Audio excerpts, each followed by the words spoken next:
Eh ben, bonjour à toutes et à tous. Ravie de vous retrouver ici. Pour celles et ceux que je ne connais pas, je suis Julie Stoll, déléguée générale de Commerce Équitable France. Et merci d'avoir fait une pause d'une journée pour venir réfléchir avec nous, pour venir nourrir votre imagination et pour venir construire les filières de demain. Je remercie aussi nos partenaires de Côte d'Ivoire qui sont venus de loin pour être avec nous aujourd'hui, nos collègues également de Belgique, et puis nos amis et partenaires du Togo, du Ghana, du Burkina Faso, qui nous suivent aussi en live. Certains d'entre eux contraints, faute d'avoir pu avoir des visas. Et donc je suis désolée de devoir commencer cette ouverture avec ce commentaire qui est que c'est quand même très difficile d'être un mouvement international quand les mouvements de nos partenaires sont aussi contraints et aussi limités. Notre réalité, à nous, Mouvement du commerce équitable, depuis un quart de siècle, ça a été la croissance du marché. Mais ces quatrièmes assises, elles se tiennent dans un contexte qu'on n'a jamais connu. C'est l'arrêt, qu'on espère temporaire, de la très forte progression du marché du commerce équitable. C'est une situation qui est inédite et qui est paradoxale. Paradoxale parce que les valeurs que nous portons, elles n'ont jamais été aussi partagées par les citoyens. Les impacts positifs du commerce équitable, ils n'ont jamais été aussi documentés et aussi reconnus. Les entreprises engagées dans le commerce équitable, elles n'ont jamais été aussi nombreuses. Et en fait, on vit actuellement une décorrélation entre l'adhésion des citoyens au projet du commerce équitable et leur pratique effective en tant que consommateurs. Et ce n'est pas propre au commerce équitable. De très nombreuses autres initiatives qui, comme nous, tentent d'accompagner la transformation de nos modes de consommation, vivent la même situation. C'est un fait social, peut-être même un fait historique, mais ce n'est pas un plafond de verre, ce n'est pas un plafond de verre inéluctable, c'est au contraire l'occasion de refonder peut-être un nouveau contrat social avec et pour les consommateurs, sans renier aucun de nos combats historiques en faveur d'une agriculture paysanne, rémunératrice, nourricière, diversifiée et écologique, sans renier non plus tous les autres combats similaires que nous portons dans le commerce équitable, en faveur d'un tourisme solidaire ou d'une industrie textile équitable. Et c'est aussi l'ambition résolue pour notre collectif de ne pas rester un segment de marché, fût-il sympathique et en croissance. Et donc, c'est la question phare, fil rouge de cette journée qu'on va essayer de décortiquer, de réfléchir ensemble. Comment on peut faire en sorte de démocratiser, de rendre accessible au plus grand nombre les produits de consommation durable et équitable. De quel changement culturel on a besoin pour que les consommateurs et les consommatrices se demandent, au moment de passer en caisse, si les produits qui sont sur le point d'acheter ont servi la paix ou ont exacerbé un conflit, s'ils ont soutenu l'émancipation des plus vulnérables ou s'ils ont contribué à l'exploitation des plus faibles, s'ils ont contribué à rendre possible la transition écologique ou si au contraire ils la freinent. Ces questions, c'est les questions du commerce équitable et on souhaite qu'elles puissent devenir une nouvelle boussole dans les choix des consommateurs.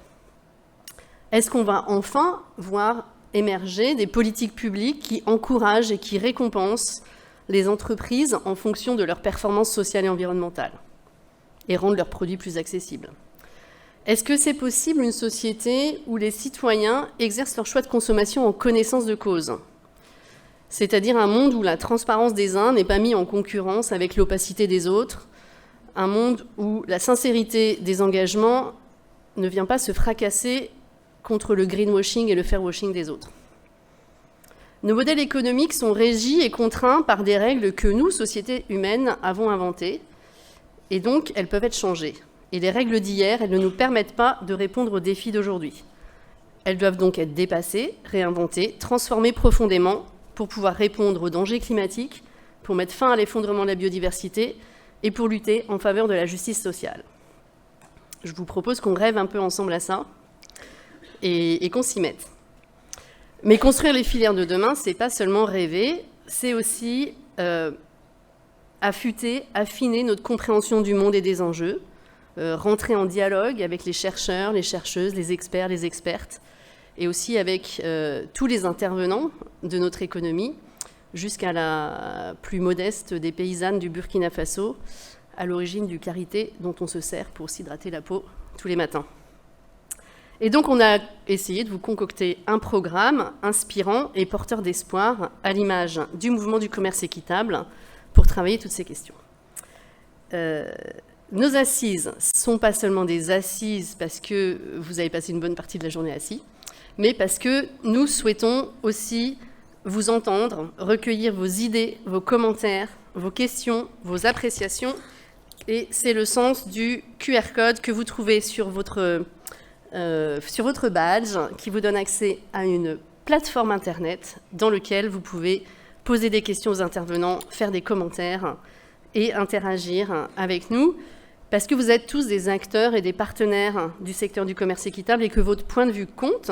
Et donc, tout au long de la journée, les équipes de Commerce Équitable France vont recueillir les propositions des intervenants, mais aussi du public, pour faire émerger des idées et des leviers d'accompagnement du changement.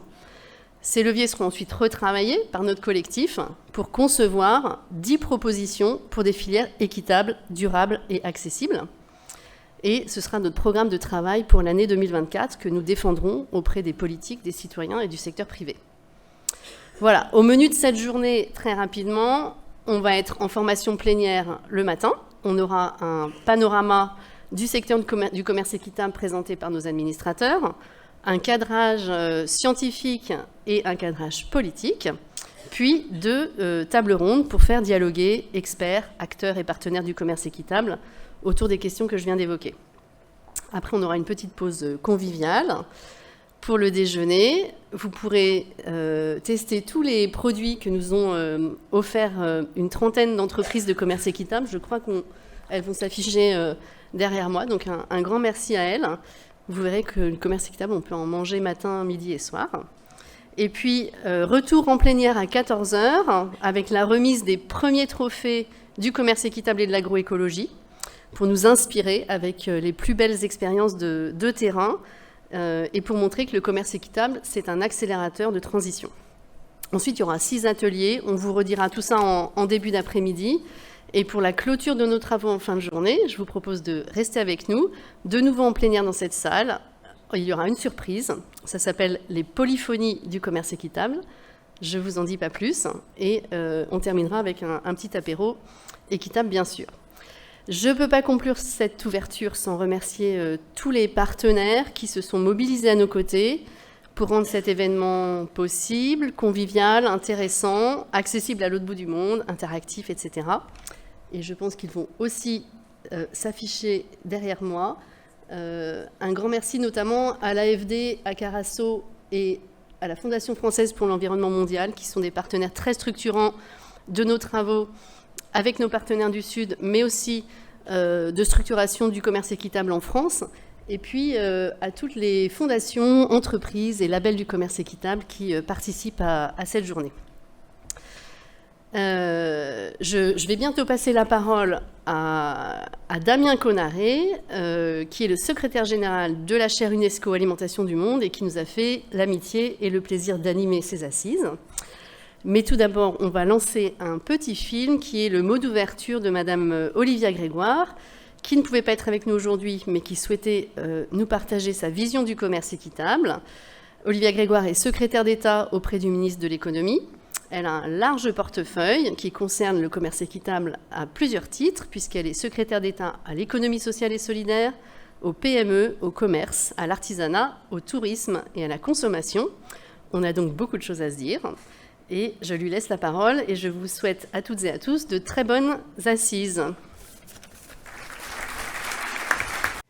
Monsieur le Président, Mesdames, Messieurs, vous êtes environ 500 PME françaises à faire reposer vos modèles sur 10 des 17 objectifs de développement durable. Bien plus qu'un engagement, vos modèles reposent sur une conviction profonde, celle que pour un monde plus juste et plus durable, nos façons de consommer, de vendre, doivent être revues. Elles doivent en particulier assurer une plus juste rémunération à l'ensemble de la chaîne de valeur et en particulier à ceux qui sont véritablement à l'origine de l'échelle de production. Vous êtes donc des artisans d'une mondialisation plus juste, plus équilibrée, plus soutenable. Et à ce titre, si vos racines remontent aux années 60-70, votre combat, il est profondément actuel. Si le commerce équitable se conjugue souvent avec les échanges internationaux, je n'oublie pas que le commerce équitable peut aussi être un outil formidable pour des circuits économiques européens et nationaux. Vous êtes donc une force motrice indispensable pour développer dans nos territoires des modes de production inédits, plus locaux, qui privilégient des circuits plus courts et par construction des circuits moins carbonés. Je sais aussi que je pourrais compter sur des chantiers précis comme celui d'une meilleure information du consommateur. Évidemment, vos manières de faire sont encore novatrices et pourtant, chaque année, nous donne l'occasion de constater combien la demande en faveur du commerce équitable continue de croître et de résister même si je sais que vous subissez de plein fouet la crise de l'inflation. Je ne doute pas que dans la durée, votre modèle va résister et va continuer sa progression parce que votre ambition d'amener nos concitoyens à consommer plus responsable et plus durable, nous la partageons et je crois qu'un grand nombre de nos concitoyens la partagent aussi. Ainsi, dans le cadre du programme France 2030, ce ne seront pas moins de 2,3 milliards d'euros qui vont être investis pour accompagner nos industries agroalimentaires pour qu'elles s'inscrivent justement dans une démarche plus responsable et plus durable. Il s'agit pour nous tous d'engager une troisième révolution agricole qui réorganise notre chaîne alimentaire pour la mettre au service d'une meilleure santé nutritionnelle et de la décarbonation. Je suis absolument convaincu que les acteurs du commerce équitable peuvent être un maillon essentiel pour nous accompagner dans ce mouvement. C'est en effet un axe de travail capital à l'heure où les filières françaises occupent une place de plus en plus importante dans la vente de produits issus du commerce équitable. Je pense enfin à un combat que vous portez à juste titre, celui d'assurer une meilleure traçabilité pour nos labels du commerce équitable et je peux vous assurer de mon soutien, de ma détermination à faire aboutir ce combat et à lancer une procédure de reconnaissance plus fiable, plus transparente pour vos labels. Plus largement, je suis très heureuse que pendant cette journée puissent être aussi abordés des sujets aussi capitaux que celui du prix juste, afin d'articuler au mieux qualité et accessibilité des prix ou encore celui de l'éducation des consommateurs ou de la décarbonation de nos filières alimentaires. Je me félicite que des moments d'échange comme ceux-ci puissent être organisés pour échanger, débattre, innover, imaginer demain. Évidemment, on reste en contact, je suis à votre disposition et surtout un immense merci à tous pour votre engagement sur ce sujet essentiel et cet enjeu majeur qu'est le commerce équitable. Votre engagement sur ce sujet essentiel et cet enjeu majeur qu'est le commerce équitable.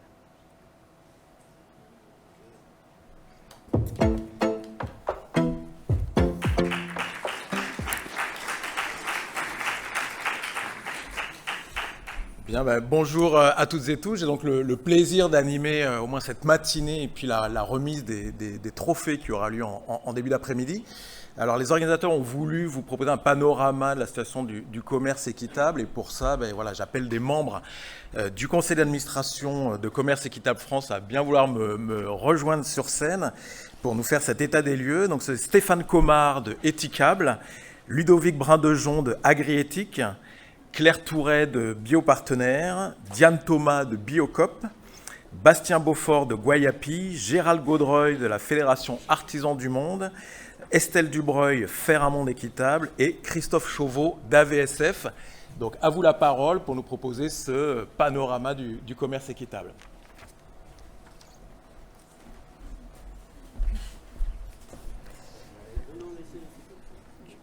Ok. Bonjour à tous et à toutes. Je veux bien la slide d'après. Ouais. Donc Commerce Équitable France, d'abord. C'est un collectif composé de 30 membres qui, ensemble, incarnent la voie du commerce équitable en France. Nos diversités de métiers, donc labels, entreprises, associations, réseaux de producteurs, chercheurs, nos stratégies complémentaires font notre richesse Et unis, nous construisons et promouvons un commerce plus équitable, capable d'accompagner la transition sociale et écologique nécessaire en France.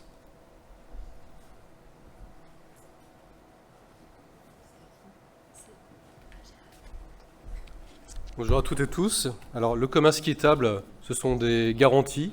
Donc, il y a une définition internationale du commerce équitable qui fait référence depuis de nombreuses années, qui est celle qui a été rédigée par WFTO, qui est l'Organisation mondiale du commerce équitable, et Fairtrade International Max Havelaar. Donc, cette définition rappelle que le commerce équitable, ce sont des relations commerciales plus justes, mais c'est également un projet de société, comme vous l'a dit très bien Julie en introduction. C'est un projet de transformation sociale. Donc, l'ambition du commerce équitable, c'est également de changer les règles et les pratiques du commerce international, et ça, c'est une mince ambition. C'est également le rôle des citoyens, de l'éducation, du plaidoyer, justement, de porter ce projet de transformation. Le commerce équitable est également une exception française parce qu'elle a une loi qui définit le commerce équitable en France depuis 2005. Donc cette loi a été modifiée en 2014, universalisant les principes du commerce équitable, ce qui veut dire que le commerce équitable, il est partout et on le souhaite de plus en plus important. Donc cette loi, qui est la loi l'OSS, mais également la loi Pacte, la loi Climat, qui viennent renforcer, protéger le commerce équitable pour éviter justement les allégations ou le mot abusivement utilisé équitable sur beaucoup de produits. Et cette loi, elle régit les relations du commerce équitable pour les entreprises, les acteurs économiques. Cette réglementation protège les consommateurs et les guide au travers de labels, des labels qui s'appuient justement sur ce cadre législatif pour pouvoir définir aussi leur propre cahier des charges spécifiques en fonction des produits, en fonction des filières, en fonction des réseaux de distribution, en fonction de la géographie des produits. Cette expo française, elle fait également des émules, puisqu'on voit aujourd'hui qu'il y a un certain nombre d'acteurs en Europe, notamment en Belgique, mais également plus largement au niveau de l'Union européenne, s'intéressent à ce projet de structuration du commerce équitable par une loi ou par des textes communs. Sur les principes, diapo, merci. Donc, de quoi on parle quand on parle de commerce équitable? Il y a 7 grands principes qui justement définissent le commerce équitable. Vous connaissez forcément les principes fondamentaux qui sont celles du prix juste, parce qu'effectivement, sans prix juste, sans prix rémunérateur, on ne peut pas avoir un prix qui permette aux producteurs de vivre décemment et de transformer les filières. La question également de financer des projets, donc ça c'est la fameuse prime collective qui permet de soutenir des projets au-delà du commerce équitable. Et on peut également décliner les projets, les critères environnementaux, les critères sociaux, de respecter les droits humains, des critères également de durabilité, parce qu'on peut également se projeter uniquement quand on a une relation durable, un contrat qui permet de voir l'avenir plus raisonnablement. Et enfin, des critères de sensibilisation, que vous avez bien compris que sans la mobilisation citoyenne, auprès des pouvoirs publics et des acteurs économiques, le commerce équitable ne réussira pas son pari de transformation sociétale. Merci.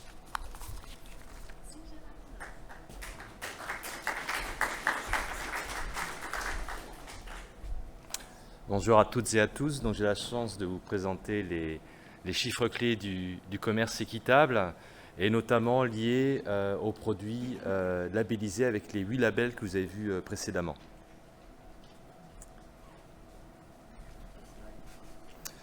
Donc, comme vous le constatez, nous avons passé le cap des 2 milliards d'euros de chiffre d'affaires de produits labellisés en commerce équitable.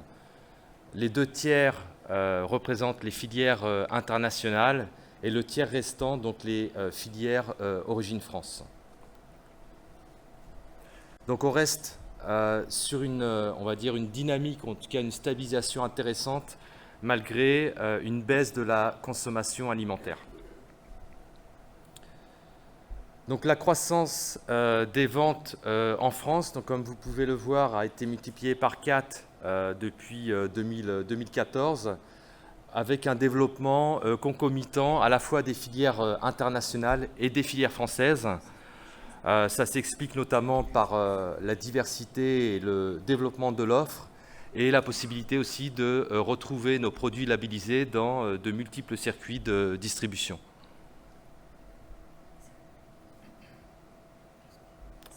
Merci.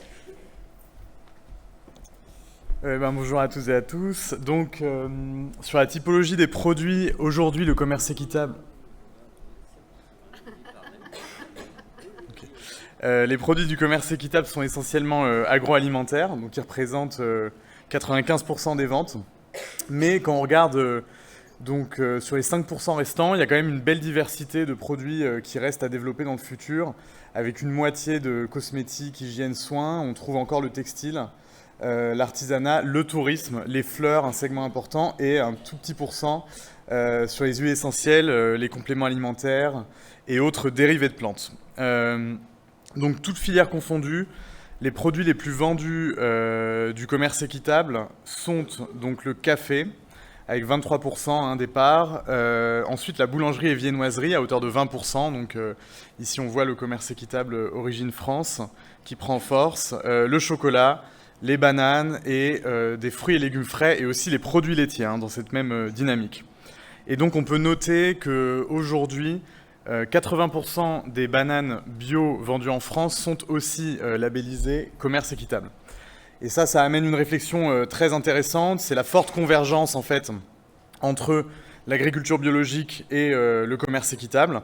Et donc, on voit une corrélation entre la labellisation bio des pratiques agricoles et les engagements économiques, sociaux du commerce équitable. Et ça, c'est une réalité à la fois sur les filières internationales, mais aussi sur les filières françaises. Et donc, on voit deux types de trajectoires qui cohabitent, à la fois des filières conventionnelles non bio, qui passent au bio, qui font cette transition au bio grâce au commerce équitable.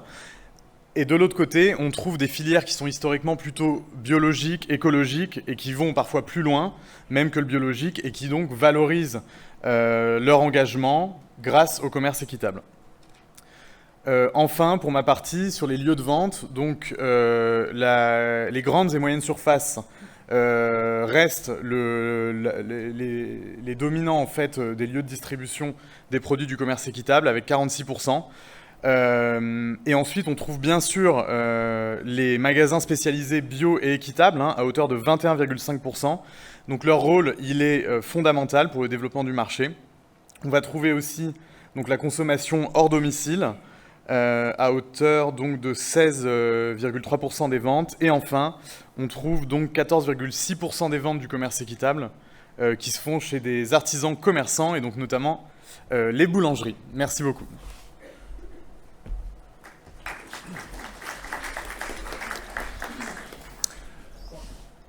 Bonjour.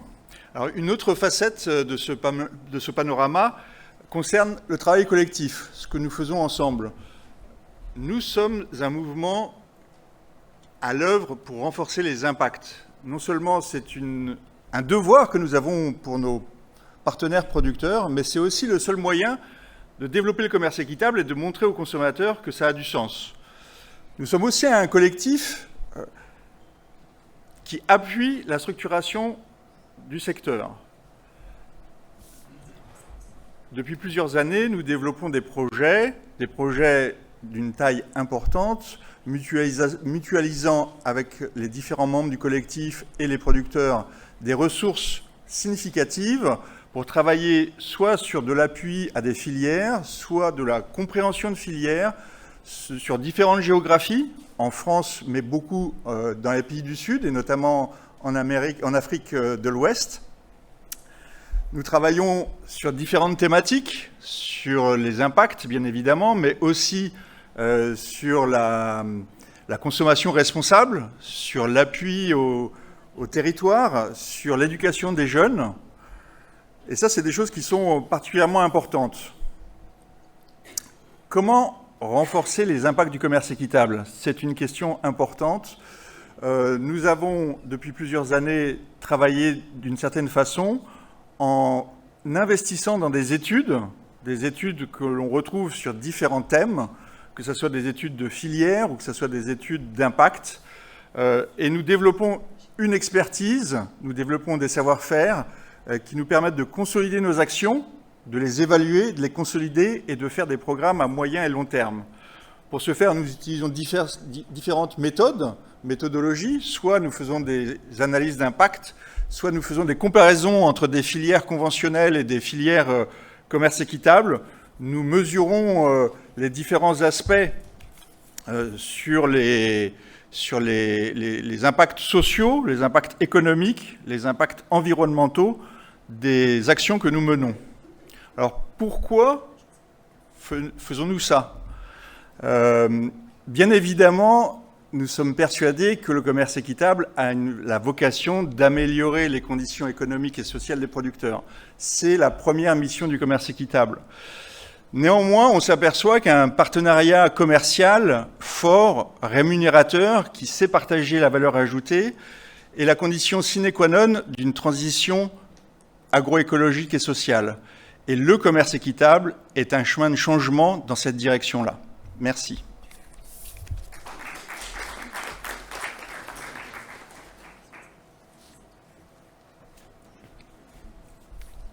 Bonjour.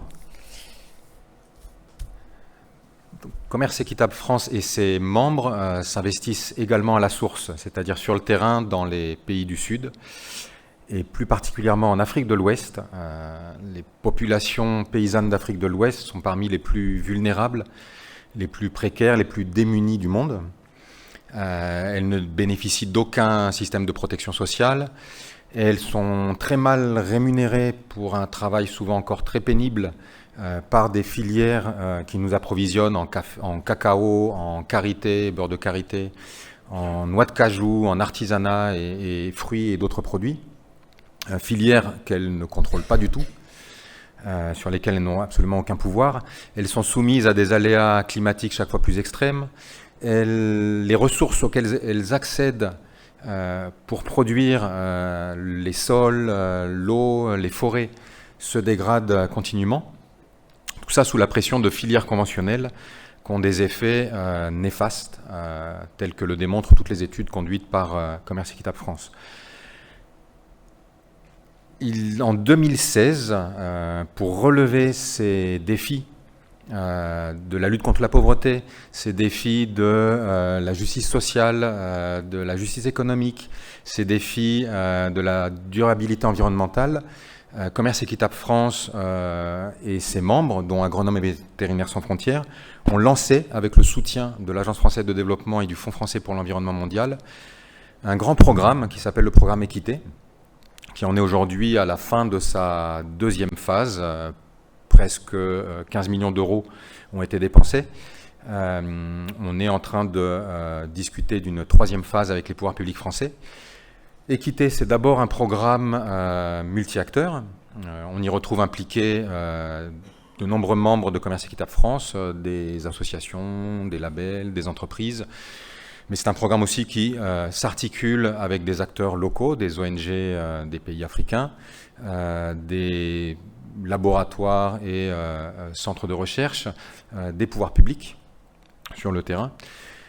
C'est d'abord un grand fonds financier, près de 6 millions d'euros ont soutenu, ont financé des projets de transition agroécologique aujourd'hui d'une quarantaine de coopératives dans 5 pays d'Afrique de l'Ouest.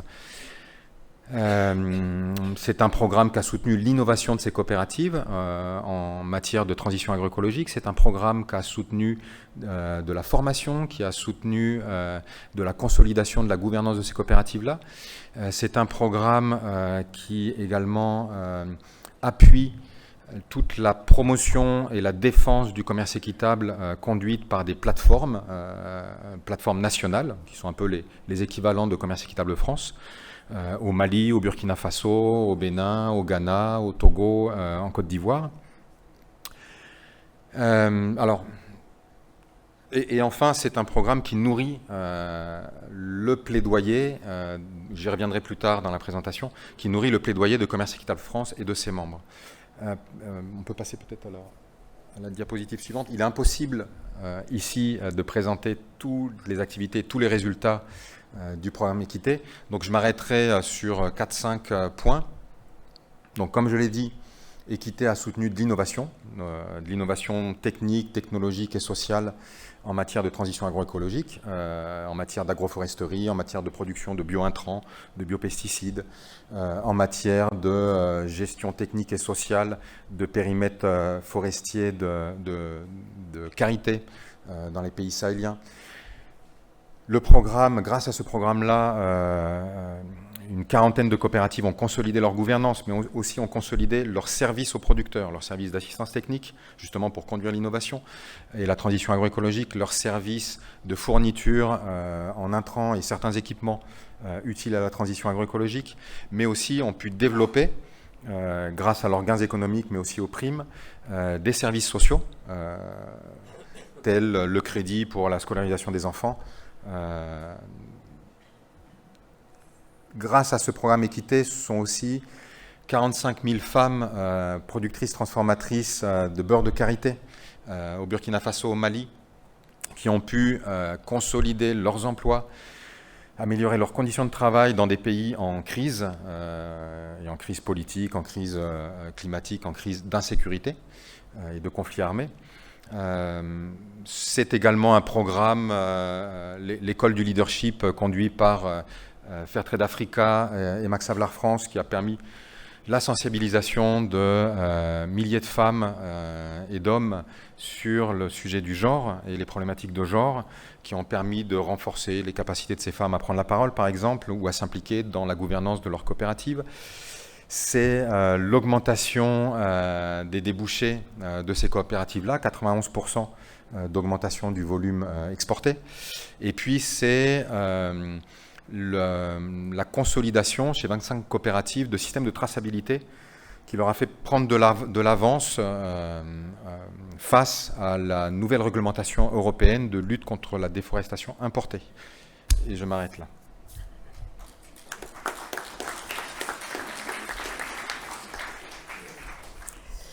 Bonjour. En France aussi, il est important de renforcer les impacts du commerce équitable dans les domaines dont vient de parler Christophe.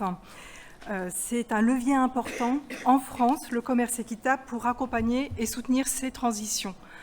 On peut notamment citer la transition de l'agroécologie et de la place des femmes pour parler de deux transitions particulièrement d'actualité. Donc le commerce équitable Origine France est récent. Et c'est pourquoi le collectif a décidé de créer un lieu qui lui soit dédié de concertation et de dialogue pour accompagner son développement et définir ses orientations.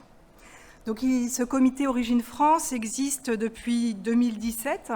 Il rassemble des groupements de producteurs, des entreprises, marques, labels, associations, les acteurs majeurs des filières équitables françaises, dont beaucoup sont impliqués en agriculture biologique.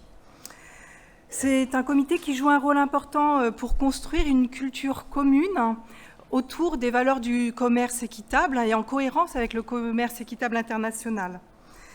Par le partage d'expériences, par le partage de réflexions, il permet à chacun d'avancer dans ses pratiques et il nourrit également le plaidoyer du collectif. Parmi quelques questions très structurantes que travaille le comité, on peut citer la contractualisation, le renforcement des collectifs de producteurs, bien entendu la définition d'un prix équitable, et bien d'autres sujets y sont abordés. Il copilote également des études analysant les leviers activés par le commerce équitable pour accélérer la transition agroécologique et sociale. Le comité a ainsi participé au fort développement de l'offre de commerce équitable Origine France et à son marché. Celui-ci a plus que doublé en 6 ans. Mais il a aussi contribué à structurer le secteur. La France est aujourd'hui le leader européen du domestique fair trade, tant par la diversité et le nombre de ses filières que par la maturité de sa démarche, avec des garanties claires apportées par des labels. Merci.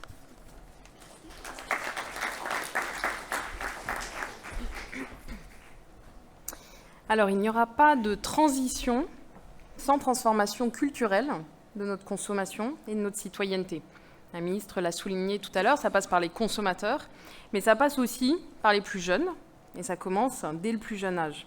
Donc c'est pourquoi nous œuvrons à sensibiliser et soutenir l'engagement des jeunes de moins de 30 ans aujourd'hui avec le programme Faire Futur, programme d'éducation au commerce équitable, piloté par le collectif Commerce Équitable France, avec en son sein plusieurs associations que vous avez en dessous, soutenu par l'AFD et qui donne les moyens d'action aux associations locales, nationales de commerce équitable, mais aussi aux jeunes, de faire du commerce équitable un levier de transformation des campus, des écoles, des collèges, lycées, des centres de loisirs, des festivals, etc., de musique, un peu partout. Donc c'est un vaste programme parapluie qui s'appuie sur une charte de l'éducation au commerce équitable que l'on a rédigée et que je vous invite à aller regarder sur le site de Faire Futur.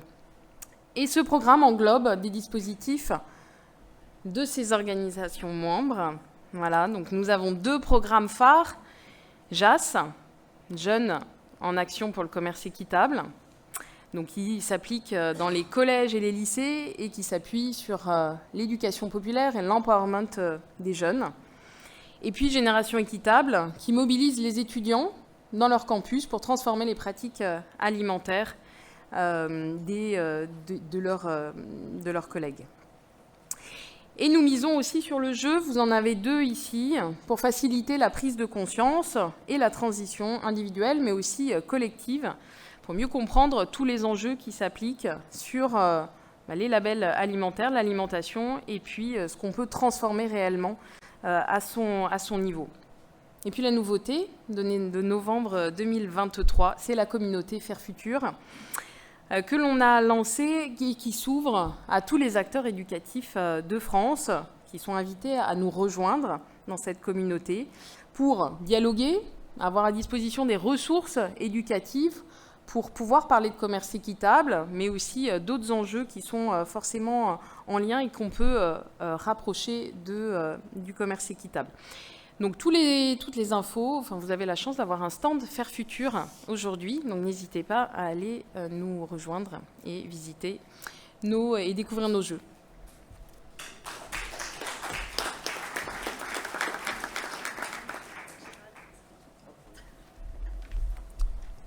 Bonjour. Donc les collectivités territoriales sont des acteurs essentiels sur le territoire. Pourquoi? Parce qu'elles sont nombreuses à agir pour innover, pour expérimenter, pour montrer la voie aux côtés d'associations, de citoyens, de citoyennes pour promouvoir un commerce plus équitable, solidaire. Elles activent plusieurs leviers, la restauration collective, la commande publique. Elles permettent à des milliers d'enfants d'avoir accès à une nourriture saine, de qualité et sans discrimination. Aujourd'hui, dans un contexte de pouvoir d'achat difficile, c'est important de relever ce point-là. Et puis elles permettent aussi de soutenir des acteurs associatifs, des bénévoles qui mènent sur le terrain un travail de sensibilisation, de mobilisation, en intervenant dans les écoles, en organisant des événements comme la quinzaine du commerce équitable. Et les collectivités contribuent également à faire mieux connaître ces initiatives à l'ensemble des habitants. En 2023, le label Territoire de commerce équitable est devenu le réseau Territoire de commerce équitable. Il permettra ainsi à des collectivités de continuer à partager leurs expériences, d'inspirer et d'entraîner d'autres collectivités pour un commerce équitable. Bravo à Gérard Armé qui vient de signer la nouvelle charte du commerce équitable. Bravo aux bénévoles, d'Artisans du Monde, de Ferramont équitable, de Colécosol qui sont derrière ce projet, cet engagement des collectivités. Et bravo à toutes les collectivités qui s'engagent. Il en faut plus pour répondre aux défis à relever face à un État qui peine à mettre ses engagements en action pour engager la nécessaire transition sociale et écologique. Merci. Il y aura un atelier.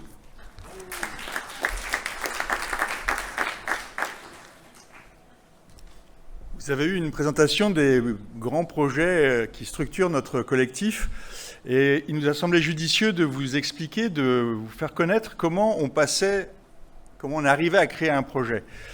Et alors on va prendre l'exemple d'une étude qu'on a faite il y a 2 ans, une étude sur la filière thé.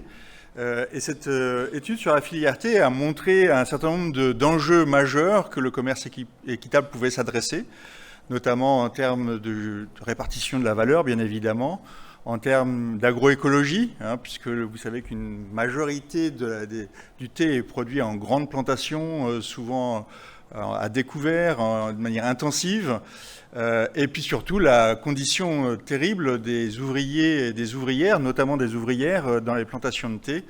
Et donc on a identifié lors de cette étude un certain nombre d'enjeux majeurs que l'on pouvait adresser pour pouvoir développer une vraie dynamique équitable sur la filière thé. Et donc le collectif a conçu un projet qu'on a appelé Solidarité, un programme qui va durer de 2024 à 2027, donc 3 ans, et qui va permettre à l'ensemble des acteurs engagés dans le thé, notamment tous ceux qui sont engagés dans le thé équitable, de pouvoir travailler, renforcer, améliorer les impacts de ce commerce sur le thé. Merci.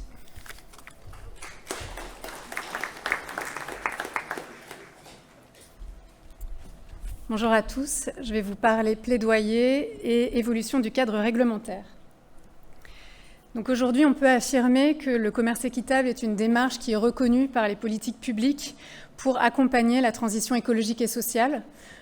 Pour autant, on n'est pas au bout du chemin, mais c'est quand même on constate des évolutions réglementaires qui nous permettent d'affirmer ça. Cette reconnaissance par les pouvoirs publics du commerce équitable comme un élément de transition écologique et sociale, c'est notamment le fruit d'un travail de plaidoyer effectué par le collectif Commerce Équitable France, le plus souvent en lien avec d'autres organisations, en particulier les autres plateformes de commerce équitable au niveau européen ou en Afrique de l'Ouest, puisqu'avant tout, le commerce équitable, c'est un mouvement de solidarité, un mouvement de justice sociale internationale pour des échanges commerciaux équitables et justes. Donc c'est le cas, par exemple, pour porter ce plaidoyer, c'est le cas des partenariats avec le Fairtrade Advocacy Office ou le réseau ivoirien du commerce équitable, la plateforme allemande, par exemple. Le collectif s'implique également dans des organisations de la société civile pour militer pour la transition écologique et sociale et ainsi travaille avec des organisations telles que le collectif Nourrir sur les enjeux de transformation agricole, avec Coordination Sud pour la dimension solidarité internationale ou encore par exemple les réseaux des entrepreneurs sociaux avec Impact France. Concernant l'évolution réglementaire, on a quand même une évolution très favorable récemment avec le dispositif de reconnaissance publique des labels de commerce équitable qui est attendu pour 2024. C'est un dispositif donc, qui est issu de la loi Climat et Résilience de 2021 et qui prévoit que tout produit portant une allégation de commerce équitable doit présenter un label qui est reconnu par les pouvoirs publics et donc qui est audité, qui est contrôlé. Donc c'est une évolution importante puisque jusqu'à présent, sans cette loi, on peut trouver des produits qui se revendiquent du commerce équitable, mais on a des garanties très hétérogènes et parfois un risque aussi de communication mensongère. Donc au sein de Commerce Équitable France, on attend la mise en application de ce dispositif avec hâte et c'est prévu pour début 2024. Je vais vous parler maintenant de la restauration collective. La loi Egalim, vous le savez sûrement, prévoit 50% d'alimentation durable dans les approvisionnements de la restauration collective des collectivités. Et la loi Climat et Résilience a intégré le commerce équitable, les produits de commerce équitable, dans la liste des produits éligibles, des produits durables. Donc c'est une évolution importante là aussi. La mise en place est progressive et donc comment Commerce Équitable s'implique pour accompagner cette dynamique et cette évolution, d'une part en travaillant à avoir un suivi national des achats de commerce équitable dans la restauration collective, d'autre part en donnant plus de visibilité à l'offre de produits équitables pour les acheteurs de la restauration collective, et enfin en accompagnant au maximum les grossistes, les fournisseurs, pour qu'ils construisent une offre de produits de commerce équitable.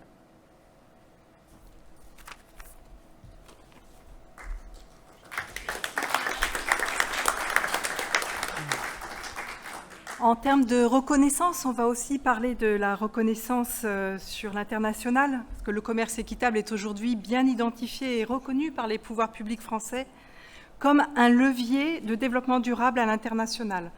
Un levier impactant qui permet de contribuer à la réalisation des objectifs de développement durable définis par l'ONU en 2015, comme l'a rappelé la ministre dans son intervention. Et pour illustrer cette reconnaissance, on peut rappeler qu'en 2021, la France s'est engagée à favoriser les initiatives de commerce équitable dans la loi d'orientation et de programmation des solidarités internationales. L'AFD, l'Agence française de développement, finance de plus en plus de projets basés sur le commerce équitable et reconnaît le commerce équitable comme un levier important pour accompagner la transition agroécologique, comme l'a montré le programme Équité dont Christophe vous a parlé. On peut noter également que Commerce Équitable France participe activement aux politiques publiques de solidarité internationale, d'une part en faisant entendre sa propre voix auprès des pouvoirs publics, mais aussi avec un plaidoyer commun avec d'autres ONG de solidarité dont Diana a parlé tout à l'heure, de solidarité internationale, et aussi avec les acteurs de l'économie sociale à impact. Ensuite, concernant les filières Origine France, on peut citer le Fonds Avenir Bio, qui est un outil majeur d'accompagnement sur fonds publics du développement des filières bio. Et Commerce Équitable France participe au comité de sélection en tant qu'expert. Et pour les acteurs qui postulent, être en commerce équitable leur permet de valider des critères essentiels d'évaluation de la qualité des partenariats dans les filières, qui sont des critères importants pour être retenus. Merci.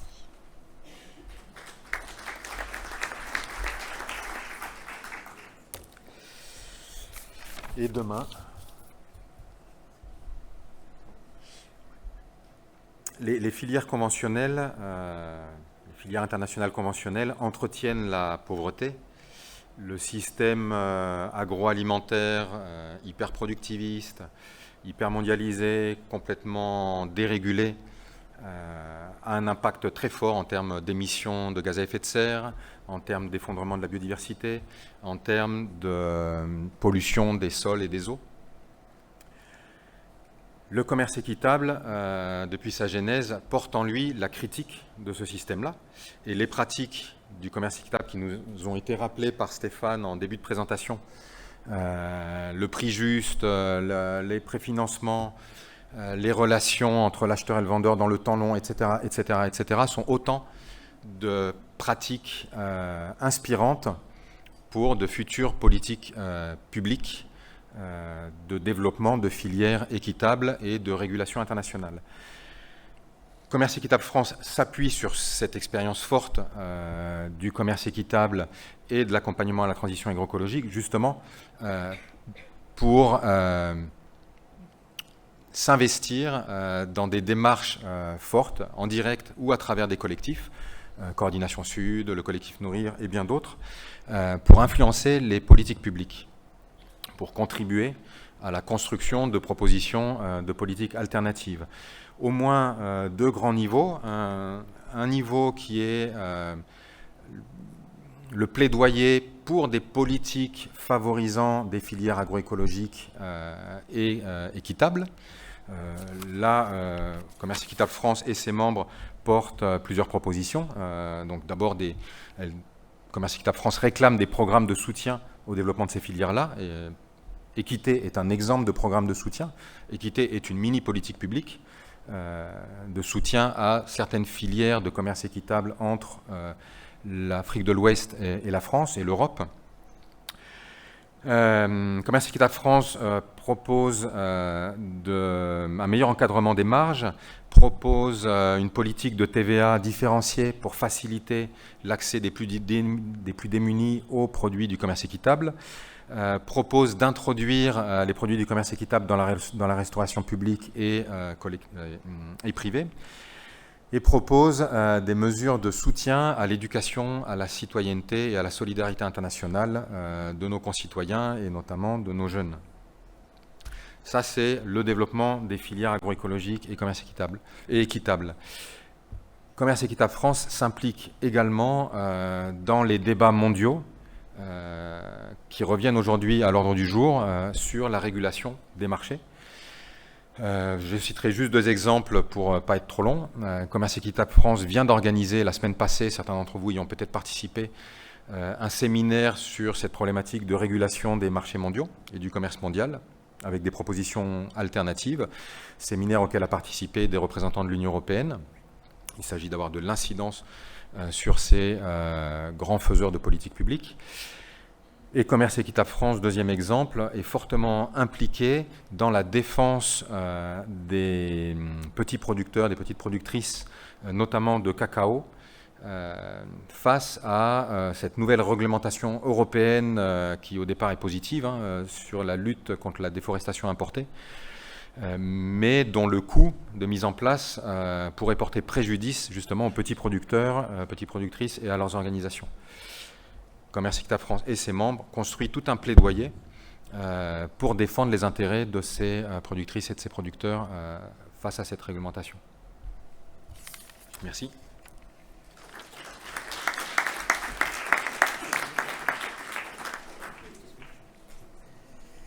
Parfait, merci beaucoup à vous toutes et tous, administrateurs, pour ce point d'étape sur la situation.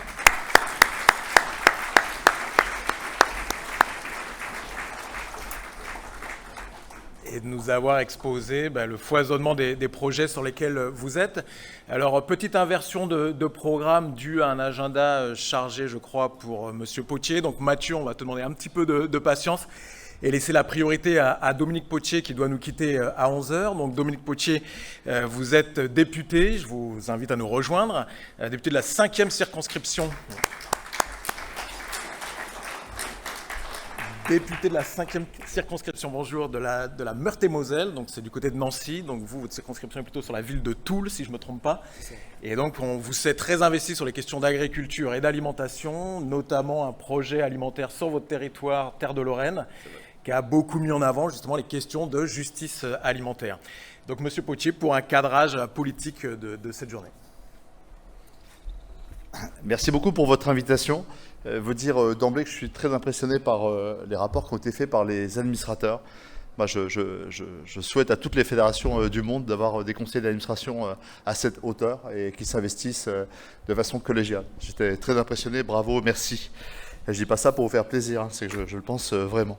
Alors, mon cadre aujourd'hui, c'est une carte blanche. J'adore ça parce que ça permet de dire à peu près tout ce qu'on a envie de dire. Et j'ai 5-10 minutes pour partager avec vous quelques convictions. Je ne suis pas seulement animateur d'un PAT et d'un territoire qui est un peu un laboratoire des transitions. Je suis également, j'étais un paysan déjà, investi dans des logiques coopératives et équitables, je pense, à toutes les échelles et depuis tout petit. Enfin, je ne sais pas faire autrement. Et pour moi, c'est plutôt une norme. C'est un peu ma cohérence de vie. Et puis, j'ai été élu d'une communauté de communes qui a été investie également sur ces transitions sociales et écologiques. Enfin, je suis devenu député, où j'ai porté un certain nombre de lois que je vais évoquer. Et j'ai toujours été comme un compagnon de route du commerce équitable. Donc, c'est pour moi un immense honneur d'avoir quelques mots à partager avec vous. Il faut redire peut-être quelques mots, même jamais ça peut paraître banal, sur la période que nous traversons. Ça devient usuel de dire depuis 20-30 ans qu'on traverse des crises. On pourrait s'habituer à la crise comme un temps normal. Mais là, je crois qu'on peut dire qu'on vit une sorte de paroxysme. C'est un petit peu les chevaliers de l'apocalypse en ce moment. Il y a des bouffons qui deviennent rois en Amérique du Sud. Il y a une terreur pour nous de toutes les directives européennes qui ne seraient pas adoptées dans les 3 mois parce qu'on craint une poussée de l'extrême droite aux élections du Parlement européen pour la prochaine mandature. Nous-mêmes, dans notre démocratie en France, le pire n'est pas incertain et nous vivons une sorte de désaffiliation de ce que le président de la République a nommé avec des mots assez justes, je pense, une société traversée par des passions tristes. Et ça, c'est pour la démocratie, mais par ailleurs, nous vivons une crise écologique dont je ne cesse de mesurer l'importance, notamment à travers une commission d'enquête dont je suis rapporteur et qui rendra ses conclusions dans exactement 1 mois. Cette commission d'enquête, elle porte sur l'incurie des politiques publiques en matière de maîtrise des pesticides. J'ai encore quelques auditions de ministres et quelques saisies sur pièce et sur place à réaliser cette semaine. Mais déjà, nos conclusions sont dramatiques quant à des effets de quantité et de qualité sur l'eau qui pourraient poser simplement des questions de pénurie liées à l'incurie de la prévention des pollutions qui s'ajoutent au stress hydrique et qui posent des problèmes incommensurables pour notre économie et tout simplement pour notre capacité à vivre dans notre pays. Donc voici un petit peu pour le décor. Et dans ce monde-là, si on lève un petit peu la tête, on se dit qu'en fait on a 2 défis que vous poursuivez, que nous poursuivons ensemble. Alors des collectivités, j'ai compris, des associations, des entreprises aujourd'hui, des ONG, des chercheurs et des gens qui marchent ensemble en tout cas. C'est certainement celui de 2 choses qui tiennent très fort comme une boussole nord-sud. C'est d'une part la question de l'égale dignité de chaque personne humaine et puis d'autre part la protection de notre maison commune. Et il me semble qu'il n'y a pas de plus exigeante, de plus urgente ambition qu'aujourd'hui que d'essayer de relier, d'articuler ces deux données, ces 2 boussoles. Moi, j'ai l'intime conviction, je pense que vous la partagez aussi, c'est une intuition, on ne sait pas comment le dire intellectuellement, c'est qu'on ne pourra pas réparer la terre sans réparer la justice. Et qu'on ne pourra pas faire, évidemment, la justice sociale si l'écologie continue à détruire notre planète, si on perd nos communs écologiques. Donc il y a un lien indéfectible entre les 2. Et nous devons trouver les chemins de politique territoriale, nationale, européenne, internationale, qui concilient cette question-là. Et il me semble que le commerce équitable est une des réponses pratique et politique à la fois qui installe ça. Je me suis dit en venant ici que l'innovation, le changement, il reposait d'abord sur des personnes. Moi, je crois beaucoup en la personne, je suis dans la grande pensée personnaliste, c'est Mounier, c'est ma famille de pensée. Et je crois beaucoup, comme Pierre Mendès France, que la démocratie, c'est d'abord un état d'esprit. Et je me dis qu'en 1844, quand une poignée d'hommes dans la ville de Rochdale en Angleterre décide de créer les équitables pionniers, la Société des équitables pionniers, et qui jette les bases du monde coopératif autour de la porte ouverte pour tous ceux qui veulent rejoindre cette entreprise, autour du principe de un homme, une voix, qui est totalement révolutionnaire, et autour du principe du partage de la valeur entre les associés et d'une rémunération sage, décente du capital. Il jette quelque part les bases non seulement de l'économie sociale du mouvement coopératif, mais des valeurs que vous portez encore aujourd'hui. C'est une poignée d'hommes animés par un état d'esprit, et c'est plus qu'un colibri, c'est une petite révolution qui va naître et qui va inspirer tout un mouvement qui va se déployer en Europe. Je pourrais reprendre d'autres exemples à travers ceux qui ont, je pense à Martin Nadeau, le député qui, quelque part, est l'inspirateur du devoir de vigilance, parce qu'en 1898, il jette les bases de la responsabilité de l'employeur sur le salarié, qui est souvent un journalier à l'époque, et il va donner naissance, par ce principe-là, non seulement aux caisses accidents du travail, mais à la révolution des technologies qui vont prévenir les accidents du travail. Donc la révolution du monde du travail, elle naît d'un député qui, lui-même maçon de la Creuse, va porter à l'Assemblée un combat qui est celui, finalement, qui était celui des mines et des forges du 19e siècle, mais qui est celui de l'économie monde aujourd'hui. Donc voilà, à chaque fois, l'innovation, c'est des personnes et un état d'esprit. Mais je ne cesse de dire, partout où j'ai l'occasion et la chance de témoigner, que nous devons nous méfier de l'esprit colibri. Parce qu'elle pourrait faire de nous, finalement, les idiots utiles du capitalisme, en pensant que nos petites actions, nos petites innovations suffisent à transformer le monde. Je plaide en permanence pour dire que sans dimension politique, sans dimension institutionnelle, toutes nos innovations restent des niches et sont vouées à servir de caution morale, finalement, à la perpétuation d'un système qui détruit à la fois notre humanité, enfin l'humanité aux deux sens du terme, la planète comme la personne humaine. Donc nous devons réinvestir et créer plutôt ce continuum politique entre l'innovation sociale, celle qui part des personnes, d'un état d'esprit, d'une foi, d'une foi dans une certaine humanité, avec les combats politiques. Et c'est finalement, je ne vais pas reprendre la longue histoire des transformations et des combats politiques, j'en ai évoqué un ou deux au passage, j'aurais pu citer bien sûr Grégoire, le député de Nancy, Henri Grégoire, sur l'abolition de l'esclavage, qui rappelle que, et là aussi, il est un peu le père de tous les combats sur la mondialisation aujourd'hui, en dénonçant le commerce triangulaire. Il dit qu'il nomme négriers non seulement ceux qui embarquent les personnes d'origine métisse ou noire pour les embarquer vers les pays d'Amérique, mais tous ceux qui concourent à cet objectif horrible. Et il cite les marins, les affréteurs, les capitaines, mais aussi les assureurs et les financeurs de ce commerce-là. Donc il dresse, en 1823, on a décidément une deuxième partie du 19e siècle qui est très inspirante aujourd'hui, les voies de ce que pourrait être une remise en cause de la mondialisation. Et ces combats, nous les portons aujourd'hui, c'est des combats d'actualité, ça a été celui contre le CETA, c'est celui que nous menons aujourd'hui contre le Mercosur, et l'Argentine nous donne une raison de plus de nous craindre ce traité non seulement médiocre, mais extrêmement dangereux pour nos économies et pour l'écologie. Et puis c'est de façon plus pragmatique la poursuite des combats législatifs que nous avons poursuivis dans la période récente, dans les deux derniers mandats, soit en tout cas que j'ai connus. Alors vous avez cité Egalim, avec une promesse très largement non tenue. On est à peine à 10%, on n'est même pas à 10% de ce qu'on devrait faire. La loi LOPSI, moi je suis très fier d'avoir introduit le commerce équitable avec d'autres forces de gauche dans la loi de solidarité internationale. C'était le 4 août 2021. Dans la loi climat, on a remis une couche sur les marchés publics et sur l'inclusion du commerce équitable et sa définition.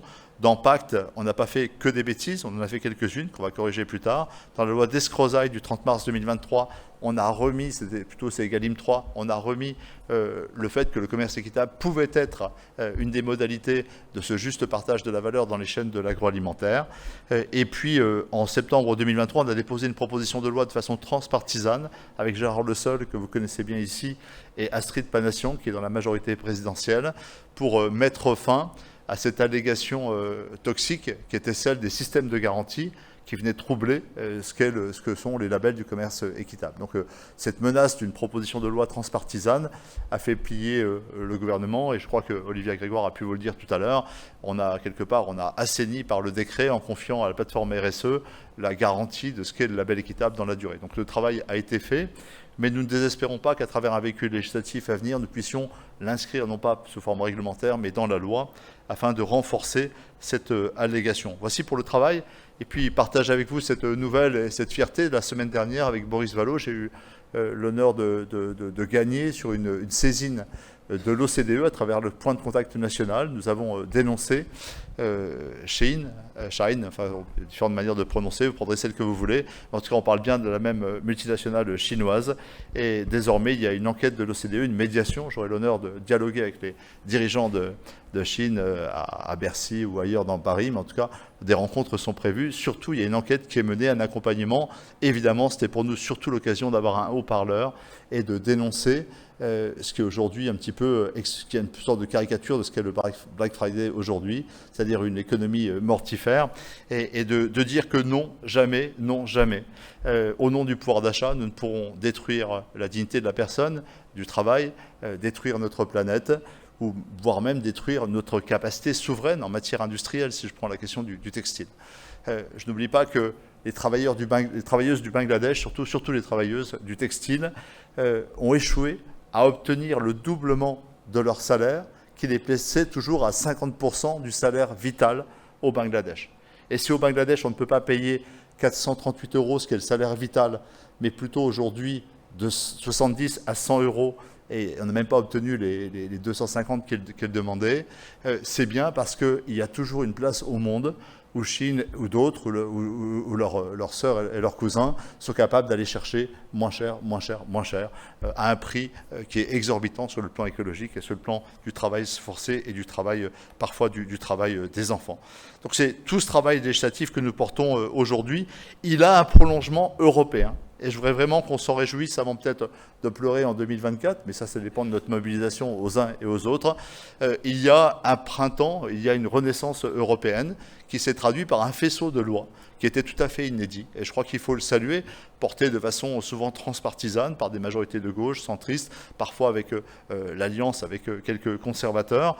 L'Europe, pour des raisons diverses, y compris parfois un peu de souverainisme, a redéployé toute une série de dispositions législatives que je vais rapidement citer.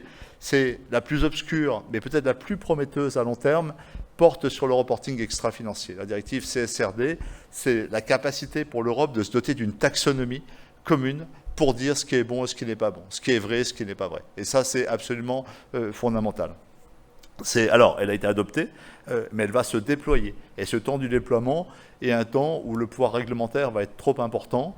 Nous organiserons à l'Assemblée début 2024, et j'aimerais que vous soyez associés comme commerce équitable, avec Pascal Durand, qui avait porté cette directive européenne pour les Français, avec Pascal Durand, avec Patrick de Combal, enfin le responsable de ces directives. Nous allons organiser un colloque et vous y serez associés. Il y a bien sûr, vous l'avez cité, la directive sur la déforestation, qui a des lacunes, mais qui, sur le plan principiel, est extrêmement prometteuse et qu'il va falloir approfondir. Il y a celle de la promesse d'une directive sur le travail forcé. Nous y serons extrêmement attentifs et nous chercherons à l'encourager.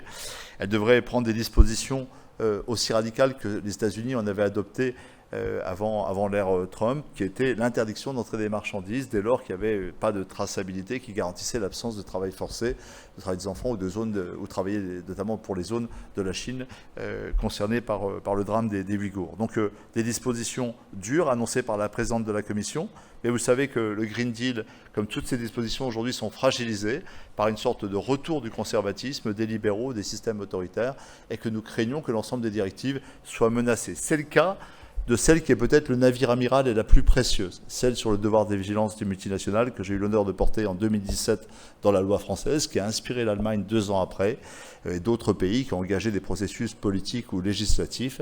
Et la Commission s'en est saisie. Cette loi sur le devoir de vigilance, c'est l'affirmation que nous sommes capables de lever le voile juridique qui sépare les donneurs d'ordre, les détenteurs de capitaux, de par rapport à leurs filiales et leurs sous-traitants, quel que soit le degré de sous-traitance, dès lors qu'un lien commercial a été établi. Cette capacité à prendre en compte, pour ceux qui ont le pouvoir économique, la responsabilité de la prévention des drames humains et des impacts sur l'environnement est une petite révolution. Elle a peu tenu sa promesse aujourd'hui sur le plan législatif, malgré les précisions que nous avons apportées sur le régime législatif et sur l'autorité des tribunaux qui le portent.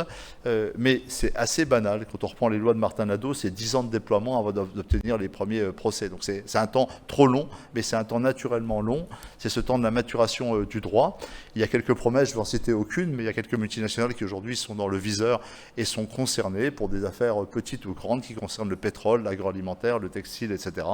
Et donc le processus législatif est en route, mais peut-être encore plus important, même si les ONG, naturellement, n'accordent pas la première importance à cela, c'est la question du changement de paradigme dans les entreprises. Je ne compte plus le nombre de fois où j'ai été amené à rencontrer des boards et des conseils et des sociétés d'avocats qui accompagnent ces multinationales. Je peux vous dire que désormais, il y a un changement de paradigme et que la crainte de la loi, non pas sur le plan financier, mais sur le plan réputationnel, est en train de faire bouger les lignes pour toute une partie de l'économie. Donc la logique de prévention est engagée aujourd'hui et j'espère qu'elle va continuer à se déployer. J'ai noté, pour finir, 3 champs politiques sur lesquels nous pourrions continuer à cheminer ensemble dans les années qui viennent, dans les mois et les années qui viennent. Le premier est celui du langage.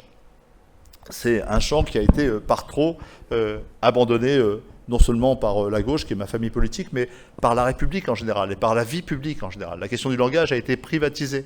Souvenons-nous qu'aujourd'hui, c'est près de 31 milliards de publicités que nous consacrons à une forme de servitude marchande qui conquiert nos imaginaires. Donc ça, c'est une forme de servitude qui est incroyable.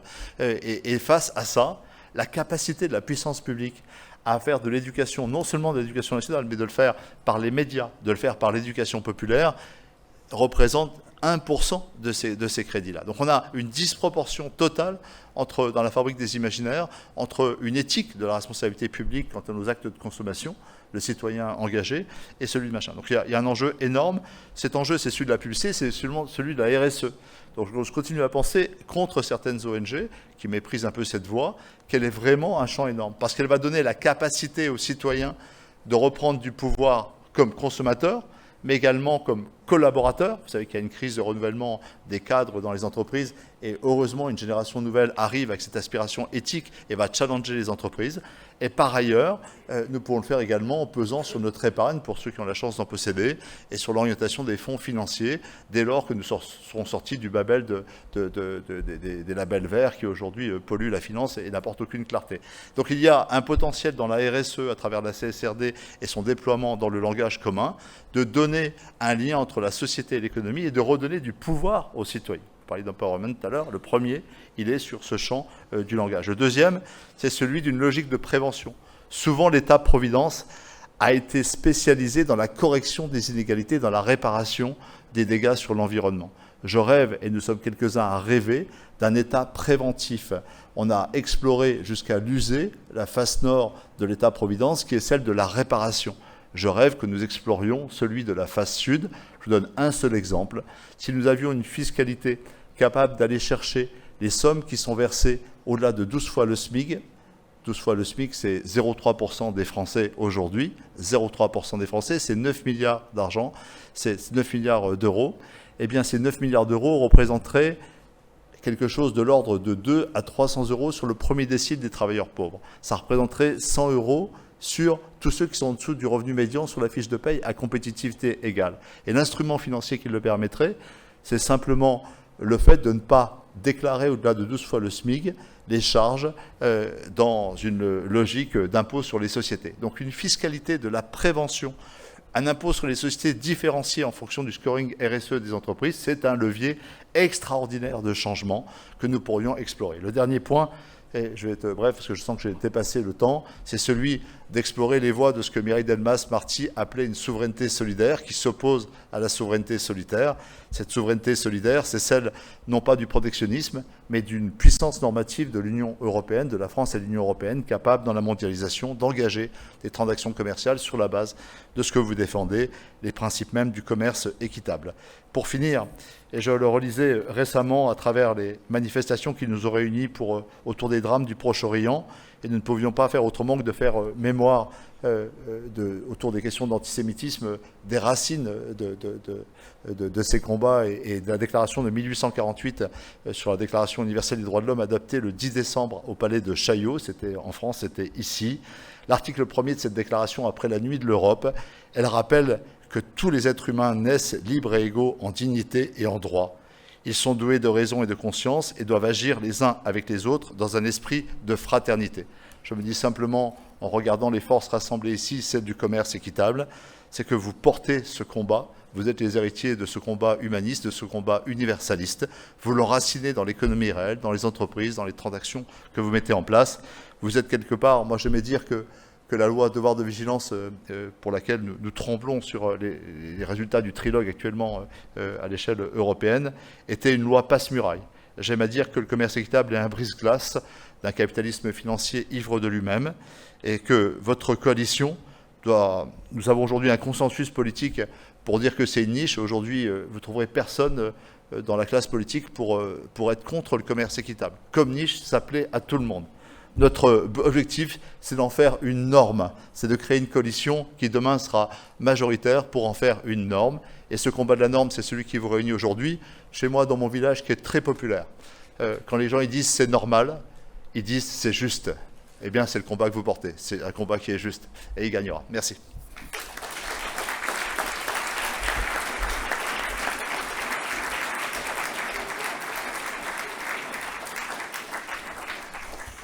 Bien, merci beaucoup, monsieur le député, pour ces mots, et notamment d'avoir creusé le sillon historique dans lequel s'inscrit le commerce équitable, de nous avoir proposé une actualisation législative européenne, et donc ces 3 voies de collaboration possibles. Après ce cadrage politique, merci encore, un cadrage scientifique par Mathieu Brun, qui est le responsable scientifique de la Fondation Farm, la Fondation pour l'agriculture et la ruralité dans le monde. Donc Mathieu, à toi la parole.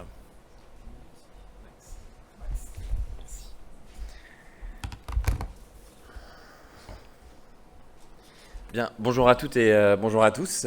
C'est un honneur et un privilège d'être devant vous et de parler après monsieur le député. Alors, cadrage scientifique, je vais plutôt vous partager quelques réflexions et je remercie Julie et Josier pour leur invitation aujourd'hui à venir le faire, des réflexions dans le cadre de cette question système alimentaire durable et commerce, quels enjeux. Finalement, je vais plus vous poser des questions que vous donner des réponses, mais ça c'est assez facile quand on est chercheur. Alors, vous changez les slides de votre côté? Ouais. Ah oui, je veux bien. Alors d'abord, je vais commencer par un moment de contexte aussi pour réagir à ce que vient de dire le député et les mots de Mireille Delmas-Marty. Cette souveraineté, elle se fait dans ce débat sur la souveraineté, elle se fait dans un contexte aussi marqué par le poids de la géopolitique et une forme finalement de bataille pour l'alimentation. Julie le disait en introduction, on est dans une zone de turbulence, une zone où on redéfinit aussi ce contrat sociaux ou ces contrats sociaux. Alors l'alimentation occupe bien sûr une place centrale en géopolitique en raison de son impact sur la sécurité humaine, sur l'économie, sur les relations internationales. Il faut nourrir pour vivre et c'est une prérogative aussi parfois de l'État de le faire. Et les ressources naturelles en raison de leur accès, de leur disponibilité, de leur répartition aussi géographique, de même que les ressources alimentaires ont des conséquences en termes de rapport de pouvoir, de rapport de force. Et vous le voyez sur ces quelques images qui sont à l'écran. J'aime beaucoup prendre la photo satellite de l'Égypte qui vous montre un pays immense et qui doit batailler pour pouvoir se nourrir face aux pressions des ressources naturelles. Alors les crises récentes, elles sont nombreuses. On a le Covid qui est déjà un petit peu plus loin. On a la guerre en Ukraine aussi, mais d'autres conflits dramatiques. Je pense au Yémen ou ce qui s'est passé en Éthiopie, des catastrophes climatiques. J'étais il y a quelques semaines au Pakistan, l'année dernière des inondations désastreuses. Aujourd'hui, on les retrouve dans le nord de la France. Et des difficultés économiques, climat, crises, conflits, qui hypothèquent largement notre capacité à réduire la faim et réduire la vulnérabilité. Je le dis d'autant plus qu'on est en 2023, bientôt en 2024, à quelques encablures de la fin des ODD. Donc il est vraiment peu probable qu'on arrive à éradiquer la faim et l'extrême pauvreté. On serait même en 2030 au même niveau en termes de nombre de personnes qui sont en situation d'insécurité alimentaire que ce qu'on était en 2015. Donc pauvreté et faim sont très liés. Aujourd'hui, on a encore 1 milliard de personnes qui sont en situation d'insécurité alimentaire, surtout, je le répète, dans des lieux de guerre, dans des lieux de conflit, où les populations sont vulnérables, et en particulier les agriculteurs. Alors on a une aggravation, bien entendu, parce que l'inflation alimentaire, elle nous touche tous. Je pense que les chiffres qui ont été montrés en introduction le relèvent aussi. Cette inflation, elle est énorme dans certains pays, notamment sur les huiles et sur d'autres produits. Vous le voyez sur la photo de ces étals de commerce vides, et qui mettent une fois de plus en capacité, en doute, notre capacité à atteindre la sécurité alimentaire. Alors ce contexte géopolitique, il se fait aussi dans un autre contexte qui est celui de nos assiettes, qui sont finalement de moins en moins complexes. Alors j'ai choisi de mettre un petit peu le focus sur qu'est-ce qu'on mange et qu'est-ce qui détermine ce qu'on consomme au quotidien. Aujourd'hui, c'est 75% de la production alimentaire qui dépend seulement de 12 productions végétales et de 5 animaux. Donc il y a des enjeux de pouvoir très forts autour, dans ces contrats sociaux de nos sociétés, autour de notre capacité à nous alimenter, notre capacité à importer, à exporter et à nous alimenter. Alors certaines poussent dans nos jardins, d'autres beaucoup plus loin. À noter quand même une grande absente de cette carte, ce sont les protéines végétales, les légumineuses, qui sont essentielles, en particulier dans le contexte de décarbonation de nos modes alimentaires et de nos modes de production. On mange vraiment très très peu et pas assez de pois chiches, de lentilles. Et cette diversité dans notre alimentation, elle se retrouve par effet de miroir dans nos exploitations agricoles. Et aujourd'hui, tout l'encouragement autour de l'agroécologie va dans ce sens de cette diversité des cultures.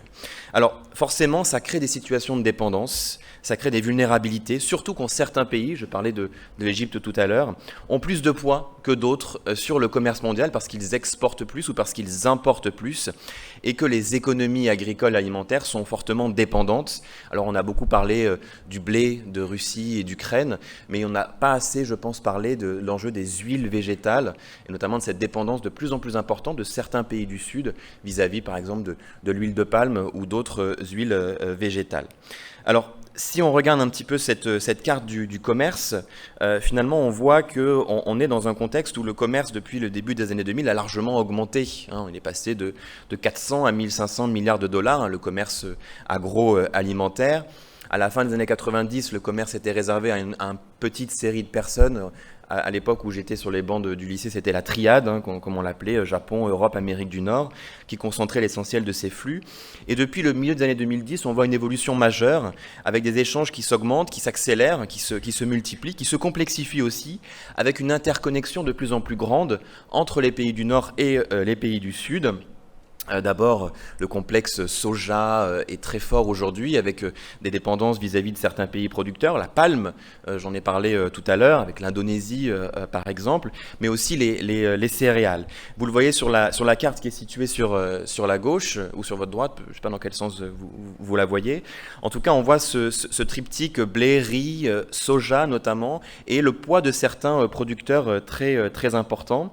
Et dans ce commerce aussi, bien sûr, la montée des émergents qui représentent aujourd'hui à peu près un tiers du commerce agricole et agroalimentaire. Je noterai juste pour finir une forte mondialisation des systèmes de production. Aujourd'hui, les produits qui sont exportés le sont une deuxième fois parce qu'ils sont transformés sur des chaînes alimentaires qui sont de plus en plus complexes, et ce qui pose la question de la rémunération et du partage de la valeur ajoutée. Alors ce coût du commerce, ce commerce a un coût et qui freine beaucoup de pays qui voudraient s'intégrer dans le commerce mondial. Puis j'oublie pas un chiffre important, malgré tout, c'est que quand même 85% de l'alimentation qu'on consomme est produite domestiquement. Donc le commerce est important, mais il a aussi ses limites. Alors de quel commerce on parle? On parle aussi d'un commerce qui est fortement concentré dans des formes d'exploitation capitalistique, assez peu dans des exploitations familiales. Il y a une vraie difficulté à intégrer au commerce international, surtout quand doit être juste et équitable, des petites exploitations agricoles familiales. Alors j'ai fait un focus focus sur trois cultures que vous connaissez bien et sur lesquelles vous travaillez au quotidien, la banane, café et cacao. On a consacré il y a quelques semaines une émission à ce sujet et certains sont dans la salle qui ont participé. Donc des produits mondialisés, des produits aussi qui sont particulièrement produits au sud et consommés au nord, même si ça change un petit peu, et on pose aujourd'hui la question de leur durabilité économique, environnementale et sociale. Alors, on a parlé des enjeux de travail des enfants, de déforestation. Nous, on travaille beaucoup sur la question des pesticides, notamment dans ces filières qui sont très importants. Et je voudrais insister, juste parce que le temps est un peu compté, sur l'importance de traiter ces trois dimensions, économique, sociale, environnementale, ensemble. Parce que, en particulier pour réduire ces impacts-là. Quand on parle de revenus décents des producteurs, c'est autant de capacités et de moyens pour eux d'investir, d'aller plus loin dans la transition, dans la transformation de leurs exploitations. Donc ces trois dimensions-là ne peuvent pas être prises séparément. Si on se concentre uniquement sur le revenu décent en oubliant l'impact sur la déforestation, l'impact sur les pesticides, l'impact sur la santé des êtres vivants et des êtres humains en premier lieu, on risque de passer à côté. Alors, pour autant, est-ce que commerce et agroécologie sont réconciliables? C'était le sujet d'une autre émission Transition qu'on a consacrée à la Fondation Farm. Aujourd'hui, et je pense que ça a été bien discuté auparavant, les règles du commerce, comme elles fonctionnent, montrent bien que cette transition-là, cette transformation, elle n'est pas possible. Pour produire mieux, rémunérer mieux les producteurs, dans le cas de ce fonctionnement du commerce international, ça ne fonctionne pas. Pour autant, il y a des histoires, il y a des évolutions importantes, le cas de la déforestation, la lutte contre la déforestation importée. Le député Potier parlait de l'impact de la RSE et de l'ESG. Alors j'insiste là-dessus parce que à la Fondation Farm, on est assez proche du milieu bancaire et financier. Ça monte énormément, cette attente, cette compréhension de la part du milieu financier, du secteur financier, pour faire des investissements qui sont adaptés aux critères E, S et G. Donc nous, on va essayer de les pousser à aller toujours plus loin, même si c'est forcément bien compliqué. Alors j'en arrive à la conclusion parce que si on veut pousser les agricultures à se transformer, encore faut-il qu'elles soient au même niveau de capacité ou de capacité, c'est-à-dire qu'elles aient les moyens de faire cette transition. La secrétaire d'État parlait de troisième révolution agricole, alors j'insiste parce que c'est notre métier aussi à Farm de parler des politiques publiques et des soutiens publics. On a lancé un observatoire des soutiens publics à l'agriculture, et là vous voyez quelques chiffres. Je pense que le graphique est parlant. Aujourd'hui, plus on est un pays riche, moins on dépense sur le plan du PIB de notre agriculture, mais plus on dépense pour la soutenir. Et les écarts de niveau de soutien sont très importants entre un agriculteur américain, vous le voyez sur le haut du graphique, et un agriculteur tanzanien ou ghanéen. On parlait tout à l'heure des efforts qui sont faits sur le commerce équitable au Ghana. Comment veut-on qu'il y ait une compétitivité qui soit égale, que ce commerce qui existe soit aussi équitable dans un contexte où on a des effets d'asymétrie de soutien public? D'autant plus que le peu de soutien, je prends le cas de l'Afrique subsaharienne, le peu de soutien qui est dévolu à l'agriculture va massivement à des choses importantes, les pistes rurales, les écoles, la santé, mais assez peu aux producteurs. Et l'essentiel du soutien qui va directement aux producteurs va lui plutôt aux subventions aux intrants, qui sont plutôt destinés à donc des intrants minéraux ou chimiques et assez peu aux organiques, même si ça commence un petit peu à changer. Et puis le soutien à la transformation des produits agricoles et alimentaires est aussi très faible. Le soutien aux petites et moyennes exploitations est extrêmement faible, c'est seulement 1% du soutien à la consommation qui est consacré aux transformateurs, à l'aide aux transformateurs. Donc certes, le secteur privé peut s'engager, mais il faut aussi réfléchir à l'impact des politiques publiques, que ce soit au nord ou au sud. Et puis je vais conclure en insistant sur un élément sur lequel j'ai pas eu le temps, mais j'aimerais bien insister là-dessus, c'est la question du financement, parce que c'est un sujet clé, c'est le sujet qu'on va consacrer à notre prochaine conférence internationale, à laquelle vous êtes tous invités en février prochain, parce que on se pose la question, en quoi est-ce que c'est différent finalement de financer la révolution verte, l'accès à un paquet technologique assez facile à adapter un peu partout, et financer l'agroécologie, financer des transformations techniques, mais aussi sociales, organisationnelle et politique. Donc on va mettre dans la salle, on va enfermer des banquiers, des fonds à impact, des entreprises, des politiques publiques, des députés européens, je l'espère aussi, pour leur poser la question de savoir qu'est-ce qu'on fait demain, comment est-ce qu'on utilise les leviers qui existent, notamment la RSE, l'OSG, les critères ESG, mais surtout est-ce que c'est, comme le disait Dominique Potier, est-ce que c'est la carotte, le bâton, est-ce que c'est l'effet de réputation? Comment est-ce qu'on enclenche cette transition vers des systèmes alimentaires et des chaînes de valeur durables? Comment est-ce qu'on pousse collectivement effectivement, et je pense qu'une fois de plus, le fait qu'on soit tous ensemble dans cette salle-là montre qu'on a envie de le faire. Comment est-ce qu'on pousse ces acteurs à transformer leur système alimentaire? Et c'est un sujet qu'on mettra donc en haut de l'agenda, celui du financement pour une transition alimentaire durable. Je vous remercie, j'étais un petit peu rapide, mais je vous souhaite surtout de très bons travaux aujourd'hui dans les tables rondes et l'après-midi. Merci.